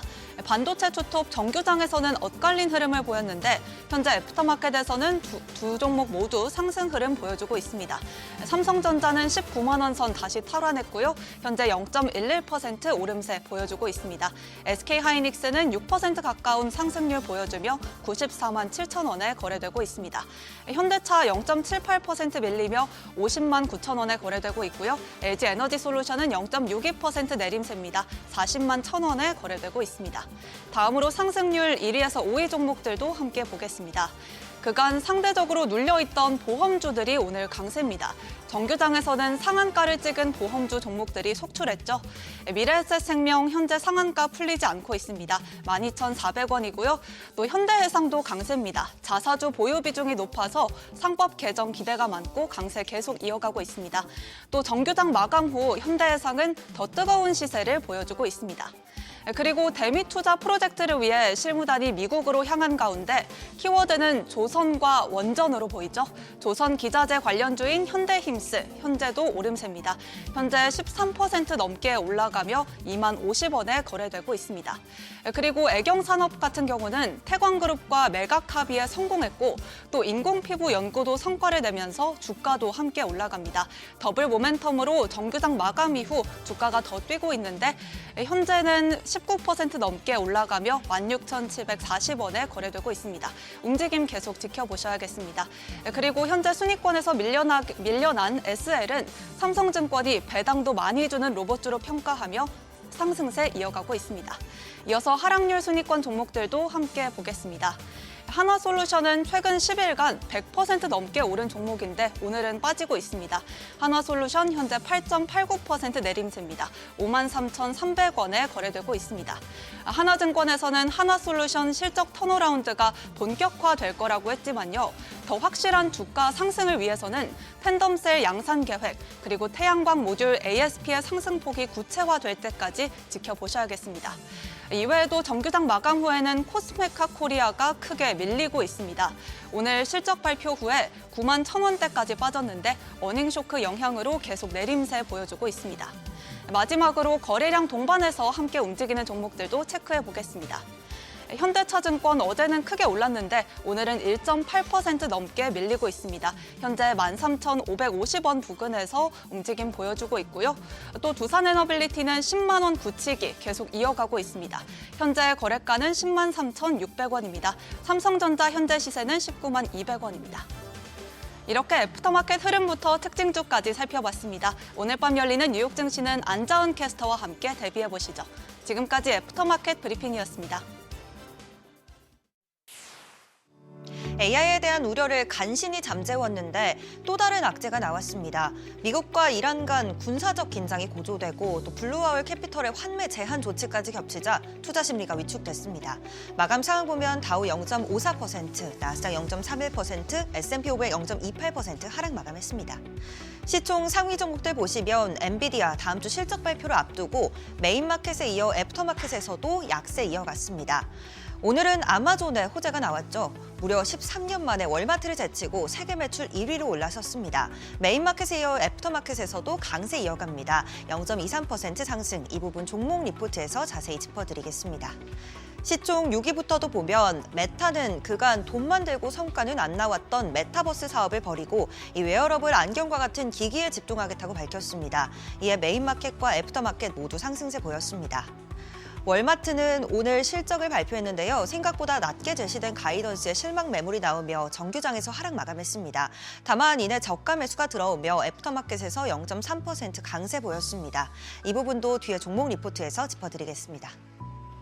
국제 유가는 중동의 지정학적 리스크에 6개월 만에 최고 수준으로 상승했습니다. 간밤 트럼프 대통령은 평화위원회 첫 회의에서 이란과의 핵 협상에 대해 앞으로 10일 안에 합의 여부를 가릴 거라고 말했는데요.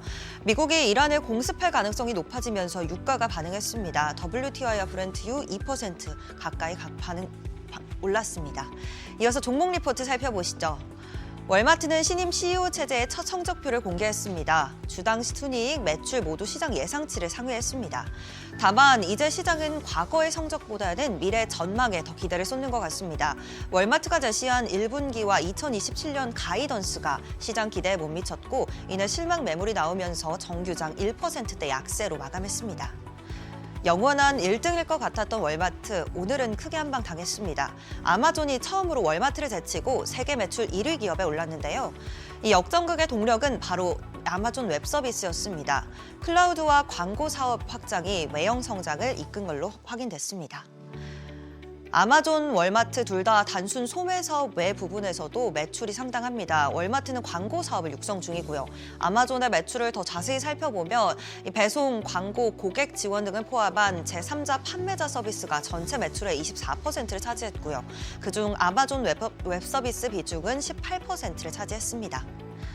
전통 유통업에만 머물러 있는 월마트와는 달리 아마존이 역전할 수 있었던 비결에는 바로 AI에 대한 집착이 있었습니다.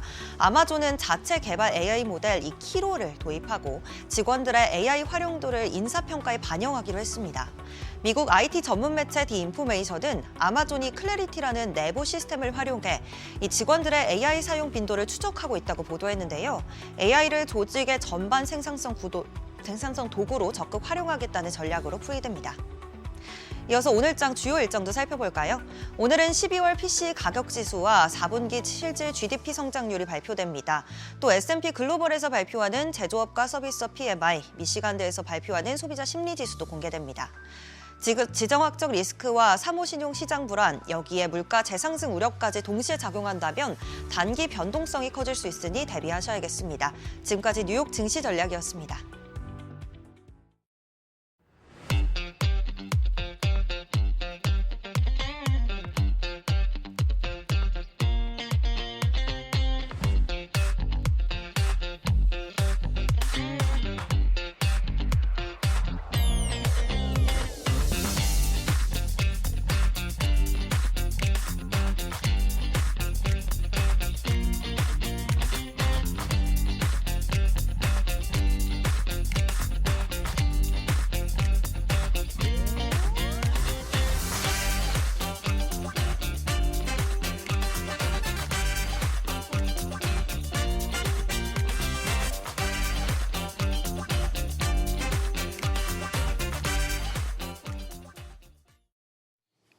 간밤 뉴욕 증시는 트럼프가 이란 공습 가능성을 시사하면서 일제히 하락 마감했습니다. 이에 유가와 금값이 함께 상승하는 흐름 나타나고 있는데요. 관련 영상 보고 오시죠. I think with the geopolitical world as it is today, maybe this took a spike up after the start of the Russia invasion of Ukraine. I think reserve managers around the world probably felt that it was best to diversify out of a very, very heavy dollar holding and hold other assets, just in case the world changed that those dollar assets might not be available. So I think a lot of the demand for gold in the last 3 or 4 years has come from central, reserve managers buying gold. So there is a genuine demand story as well. I think there is an element of speculation there, and there's an element of kind of store of value against inflation and combined. 네, 금값은 투기적 수요와 인플레이션 우려가 맞물리면서 상승세를 보이고 있습니다. 투자자들의 주의가 필요한 시점입니다. 자, 이와 함께 블루아울 펀드 매각 사태까지 미국 경제에 자세히 분석해 보겠습니다. 유진투자증권 허재환 상무 나왔습니다. 상무님 안녕하세요. 네, 안녕하십니까. 네, 오랜만에 뵙습니다. 이번 주말이 뭔가 쉽게 넘어가질 것 같지는 않은 이벤트들이 하나하나씩 좀 있어가지고 여러 가지로 좀 걱정이 좀 되는 것 같습니다. 일단 간밤 미국 증시부터 리뷰 한번 해보면 좋을 것 같습니다. 어떻게 보셨습니까? 사실 뉴스만 보면 좀 험악했던 것 같긴 합니다. 그렇죠. 네, 이란 뉴스들도 있었고 또 블루 아울, 물론 이제 예전부터 조금 이익 수주가 되긴 했는데 이제 환매 중단, 작년 11월에 한번 중단을 했었는데 네. 이번에 이제 완전히 중단한다라고 얘기를 해서 생각보다 사태가 좀 심각하나라는 걱정들을 좀 했었는데. 근데 그런 것 치고는 미국 시장이 저는 잘 버텼다라고 생각을 하고 있거든요. 왜냐하면 S&P 500 기준으로 보면은 지금 올해 들어서 워낙 저희 한국 시장이 불장이고 그렇죠. 미국 시장이 좀 재미가 없긴 하지만 미국 S&P 500 기준으로 보면은 그 사상 최고치에서 한 2% 정도밖에는 안 밀려 있습니다. 그냥 좀 이렇게 박스권도 아니고 그냥 쭉 일자 네. 느낌이죠. 그러니까 재미가 없는 거지. 그렇다고 해서 미국 시장이 이런 어떤 그 악재의 어떤 좀 심각성에 비해서는 맞아요. 시장은 그렇게까지 나쁘진 않다라고 좀 보여지고요. 그리고 어저께도 보면은 오히려 미국의 빅테크 기업들 요즘 재미가 없는데 오히려 미국의 중소형 지수라고 볼 수 있는 러셀 2000 지수 같은 경우에도 올랐거든요. 네. 그런 걸 보면은 미국 시장이 별로 이렇게 전체적인 흐름에서는 별로 좀 지루한 그런 네. 모습이긴 하지만 시장의 내부는 나름대로는 좀 견고하다. 저는 그렇게 좀 보고 있습니다. 블루아울 사태는 어느 정도인 걸까요? 사실 연구 중단, 환매 중단 이런 식으로 키워드가 나오니까 좀 되게 센 이슈인데? 라고 생각했었거든요. 예, 맞습니다. 사실 정상적인 사태는 아닌 거죠. 정상적인 사태에서는 이렇게 투자자들이 이제 나 내 돈 돌려줘라고 요청을 하면은 이제 있는 자산들을 좀 매각을 해서 뭐 어느 기간 안에 이제 환매를 해주는 게 이제 정상적인 사태인데 이제 이제 블루아울이라는 사모펀드가 이제 그 자산을 동결을 하고 이제 환매를 중단을 했다라는 거는 그만큼 뭔가 안 좋은 건 맞는 것 같긴 합니다. 근데 사실 이제 이 블루아울이라는 게 사모펀드라는 거 그리고 약간 이 펀드의 어떤 성격을 좀 저희가 면밀히 좀 짚어볼 필요는 있는 것 같아요. 네. 그러니까 이제 이 펀드가 이제 펀드라는 거는 투자자들 여러 자금을 모아서 대신 투자를 해주는 게 펀드잖아요. 근데 이 블루아울이라는 펀드는 원래 원칙적으로 보면은 대체 투자입니다. 맞아요. 그러니까 이제 전통적인 주식이나 전통적인 채권이나 이런 것들을 투자를 하는 펀드들이 아니고 뭐 사모펀드니까 여러 가지 투자자들한테 아름아름 정말 뭐 1대1로 이렇게 계약을 해서 돈을 이제 받아서 그 돈을 뭐 부동산이라든지 아니면은 뭐 AI 투자라든지 이런 데 이렇게 투자를 하는 거기 때문에 기본적으로 이제 저희가 일반적으로 알고 있는 펀드보다는 쉽게 그러니까 매각을 하기가 쉽지는 않은 건 맞는 것 같습니다. 그래서 어떻게 보면 좀 상태는 좀 안 좋아진 건 맞지만 이 펀드 자체가 유동성이 좀 굉장히 좀 타이트한 그러니까 쉽게 사고 팔기가 쉽지 않은 펀드라는 거를 좀 저희가 좀 감안을 해야 될 것 같고요. 그리고 궁극적으로는 이게 이제 자꾸 AI 버블 엮이잖아요, 자꾸. 자꾸 이제 엮이는 게 이제 문제인데 이제 이번에 좀 문제가 되고 있는 세계 펀드들을 보면은 여러 산업들을 많이 투자를 했습니다. 네. 거의 30개가 넘는 산업에 투자를 했는데 제일 문제가 되고 있는 거는 사실 AI 자체보다는 요즘 AI 공포 때문에 흔들리고 있는 소프트웨어류의 산업들 그런 산업들인데 이게 이제 그 어떻게 보면 이 사모펀드라는 게 정말 은행에서 대출이 잘 되는 산업들한테 투자를 해주는 게 아니잖아요. 그러니까 그런 산업들이 은행에 대출이 잘 안 되니까 이런 쪽으로 이제 돈을 빌리는 건데 이제 그만큼 약간 비상장 회사들 그리고 약간 중소형 회사들라는 좀 특수성이 있다라고 좀 보여지는데 제가 보기에는 약간은 좀 우려가 뭐 정상적이 아닌 상태인 건 맞습니다만은 걱정하는 거에 비해서는 조금 이 우려가 좀 더 크지 않나 싶습니다. 그러니까 저도 뭐 일단은 여러분 뭐 블루아울 자주 들어보셨을 겁니다. 저희가 한 작년 연말쯤에 오라클 이야기할 때 오라클의 제일 큰 자금줄이죠. 블루아울이다 해서 이런 AI 거품론이 이제 올라오기 시작하면서 여러 가지 뭐 문제가 좀 있었는데 그때부터 블루아울이 있었습니다.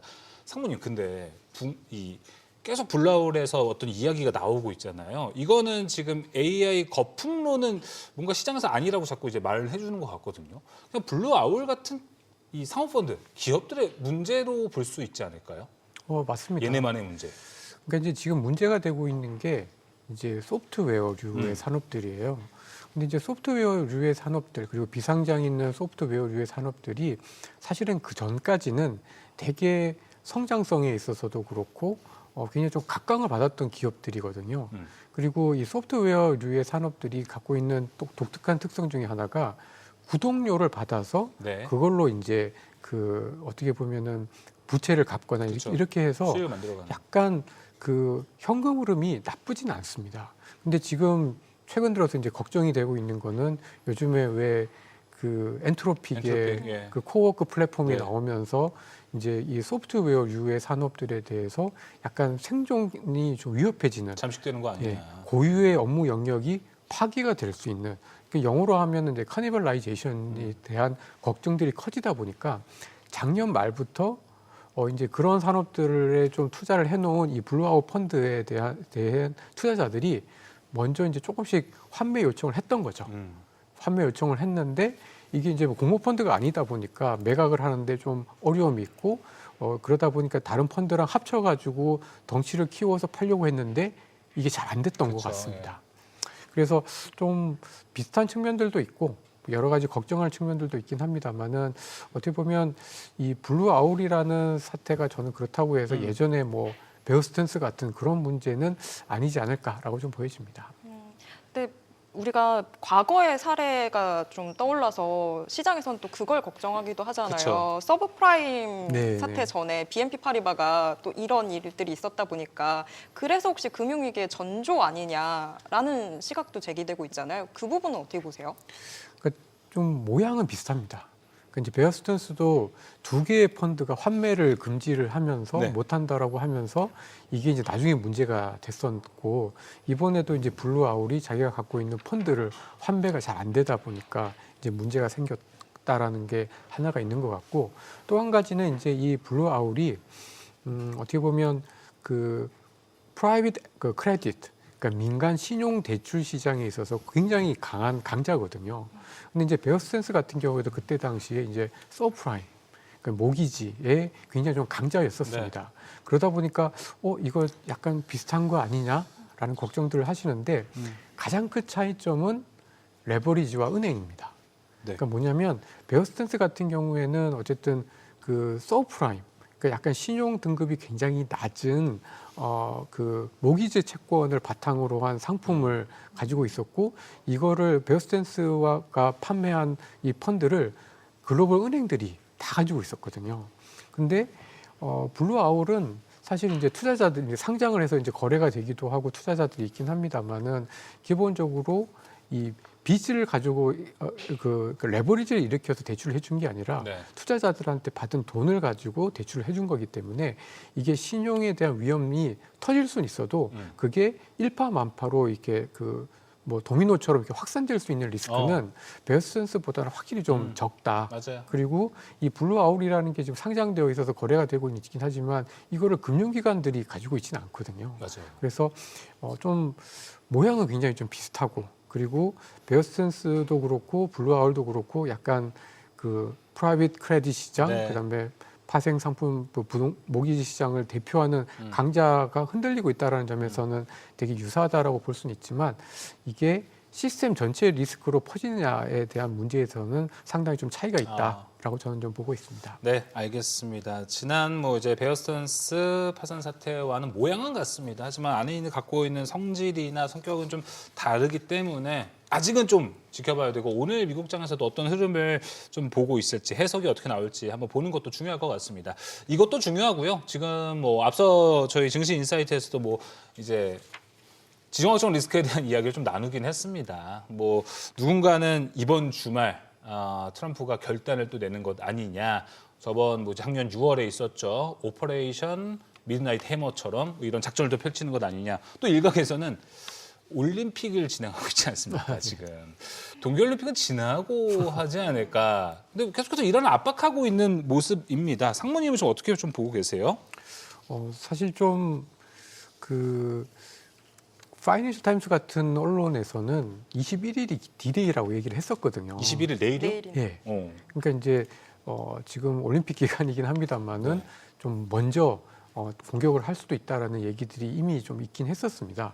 근데 오늘 아침에 나온 기사들 보면은 트럼프 대통령이 어쨌든 향후 15일 동안 어쨌든 대화를 하겠다라고 하면서 약간 압박을 할 뿐 실제로 이제 액션은 확실히 이제 베네수엘라 마두로 대통령을 칠 때랑은 좀 다른 모습인 것 같아서 약간은 조금 더 협상에 대한 여지들이 그 베네수엘라 사태 때보다는 좀 더 크지 않나라고 좀 보여져서 당장 이번 주말에 뭔가 공습이 나타날 가능성은 상대적으로 좀 적지 않나라고 보고 있습니다. 항공모함은 지금 아라비아에 막 포진이 되어 있다면서요. 그렇죠. 근데 무섭죠. 무서운데 저는 진짜 공격을 할 거면은 그렇게 대놓고는 안 할 것 같습니다. 이건 좀 뭔가 압박을 보여주기 거죠. 식이고 이렇게라도 압박을 하면은 원하는 쪽으로 합의를 도출해낼 수 있지 않을까 그런 트럼프의 셈법이라고 볼 수 있을까요? 네, 저는 그렇게 좀 보고 있는데요.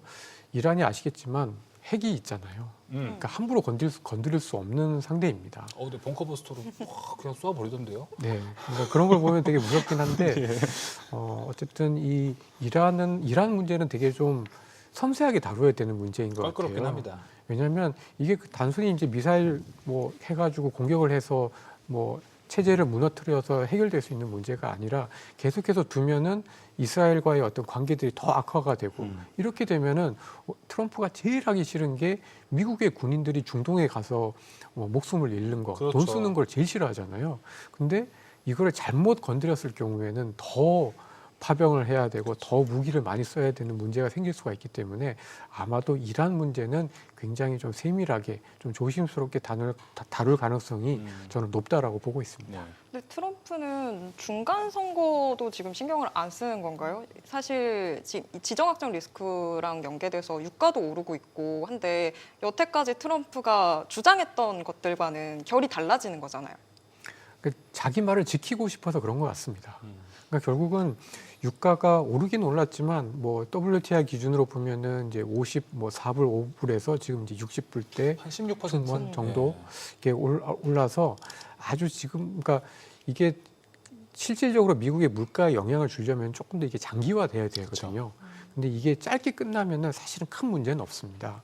그래서 좀 단기간에 좀 해결할 수 있겠다라는 생각에서 압박을 좀 하고 있는 건데 결국은 내 말대로 해서 중동에서의 리스크를 줄였다. 그리고 지금 이 트럼프 대통령이 주장하는 것 중에 제일 좀 특징적인 게 그 이란과의 미국의 어떤 오바마 대통령이 했었던 그 핵 협상을 엄청 비난하고 있는데 이거를 해결하지 못하고 그냥 놔뒀을 경우에는 또 자기가 어느 정도 이제 비난을 면치 못하기 때문에 이 부분에 있어서는 조금 결은 다르긴 하지만 좀 다르게 좀 접근하지 않나라고 좀 보여집니다. 네, 알겠습니다. 계속해서 이제 또 금리 이야기도 좀 나눠보도록 하겠습니다. 오늘 지표 결정도 있고 FOMC 회의록 공개되고 이제 페드워치에서 금리 인상 확률이 또 더 늘어났습니다. 일단 시장에는 좋지 않게 반응을 할 것 같긴 한데 일단 오늘 밤에 나오는 지표가 그래서 또 중요해질 것 같습니다. 여기에 대한 뭐 포인트 한번 좀 이야기 나눠보면 좋을 것 같습니다. 그래도 다행히 지난 1월 미국의 소비자 물가 상승률이 그렇게 높진 않았습니다. 그러니까 그 연준에서 되게 중요하게 보는 거는 약간 추세거든요. 그러니까 겉으로 드러나는 물가 목표치 또는 물가 상승률보다는 이제 네. 트렌드를 더 중요하게 보게 되는데 이 미국의 물가에서 이 추세를 결정하는 가장 중요한 게 임대료잖아요. 근데 임대료가 약간은 지금 떨어지고 있습니다. 그러니까 이제 지난 1월 달에 미국의 소비자 물가 지수를 이렇게 항목별로 쭉 쪼개 보면 생각보다 관세 때문에 물가가 올라간 부분들이 있긴 한데 오히려 서비스 물가, 임대료 물가는 약간씩 계속해서 떨어지고 있기 때문에 저는 뭐 이 FOMC 회의록에서는 당연히 이제 고용 시장이 생각보다 안 나쁘고 대신에 또 물가는 계속해서 이제 목표치를 상회하고 있다 보니까 뭐 이게 좀 원래 이제 그 좀 소위 말해서 의견이 엇갈리고 있는 건 알고는 있었는데 생각보다 금리 인상을 얘기하는 세력들도 있다 보니 되게 좀 위축이 됐었지만 전반적으로 지금 미국의 물가는 어쨌든 시간이 가면 갈수록 조금 더 떨어질 가능성이 좀 있어서 약간 뭐 이번에 나오는 지표들도 아마 트렌드, 추세를 보면서 연준이 볼 거기 때문에 아주 결정적인 영향을 미치지는 않을 걸로 보고 있습니다. 예. 그러면 PC는 그렇고 PMI 쪽은 저희가 어떤 쪽을 포인트로 좀 잡아봐야 될까요? PMI가 사실은 이제 미국의 어떤 제조업의 활력을 보여주는 그러니까요. 가장 잘 보여주는 지표인데 최근 들어서 보면은 어떤 거는 나쁘게 나오고 어떤 건 좋게 나오고 해서 되게 엇갈리고 있습니다. ISM도 좋게 나왔었잖아요. 예. 그러니까 이제 미국도 보면은 좀 양극화가 심해서 어떤 산업, 어떤 지역에 따라서 편차가 되게 심한 걸로 좀 보여지는데 네. 최근에 나온, 그러니까 특히 2월 들어서 발표되는 미국의 제조업, 특히 지역별 연준에서 발표하고 있는 제조업 지수들을 보면은 생각보다 나쁘지가 않습니다. 그래서 이런 걸 보면은 미국의 경제는 그렇게 나쁘진 않다라고 좀 볼 수 있을 것 같아서 뭐 지금 어떻게 보면 이 금리 결정에 있어서는 역시 이제 물가나 고용이 중요하지만 그렇죠. 전반적인 경기 흐름은 크게 나쁘지가 않아서 약간 연준은 뭐 적어도 다음 차기 연준 의장이 의장 자리에 오를 때까지는 거의 뭐 동결 우위의 흐름을 볼 가능성이 굉장히 좀 높아졌다 네. 이렇게 좀 보고 있습니다. 알겠습니다. 오늘 밤에 이제 나오는 지표들 확인해 봐야 되고 제가 매번 계속 말씀드리지만 이번 주말이 뭔가 빅 이벤트가 많습니다. 미국과 이란 전면전이 어떻게 될지도 중요하고 대미 투자도 어떻게 될지. 그리고 아까 속보성으로 뉴스가 나왔어요. 미국 대법원이 네. 이게 헤드라인도 웃겨요. 이르면 20일 밤 12시 관세 판결. 이르면 이게 가정법을 깔아둔 것 자체가 또 양치기 소년처럼 뭐 관세 판결 한다고 해놓고 또 안 나오는 거 아니야? 이런 심리가 좀 깔려 있는 것 같습니다. 아, 네 그렇습니다. 예. 이게 원래 1월 달에 나왔어야 되는데 아직도 지금 아마 내부적으로는 결정을 했을 텐데 이거를 이제 차마 공개하지 못하는 게 아닌가라는 생각이 좀 들기도 공개를 하지 하고 못하는 거다. 또 그만큼 정치적인 파장이 워낙 클 거기 때문에 네. 아마도 쉽게 결론을 내리지 못하거나 아니면 결론은 있지만 오픈하지를 못하고 있는 게 아닌가 싶은데요. 근데 이거를 또 너무 오래 끌면은 또 안 되기 때문에 맞아요. 아마도 조만간 아마 1분기 그러니까 2월에서 3월 넘어가기 전까지는 아마 결판이 나오지 않을까라고 저는 개인적으로 보고 있습니다. 여러분 이르면 오늘 밤 12시라고 합니다. 이르면 한번 또 확인을 해봐야겠죠. 네, 오늘 투자 노하우는 여기서 마무리해보도록 하겠습니다. 허재원 상무 함께했습니다. 오늘 말씀 고맙습니다. 네, 또 주말이에요. 이번 주는 너무 짧은 느낌이에요. 맞습니다. 자, 오늘 머니쇼 플러스 저희가 준비한 소식은 여기까지입니다. 모든 투자 판단의 책임은 투자자분들께 있다는 점 알려드립니다. 여러분의 모든 경제 SBS 비즈가 함께하겠습니다. 저희는 다음 주 월요일 오후 3시 30분에 다시 찾아뵙겠습니다. 고맙습니다.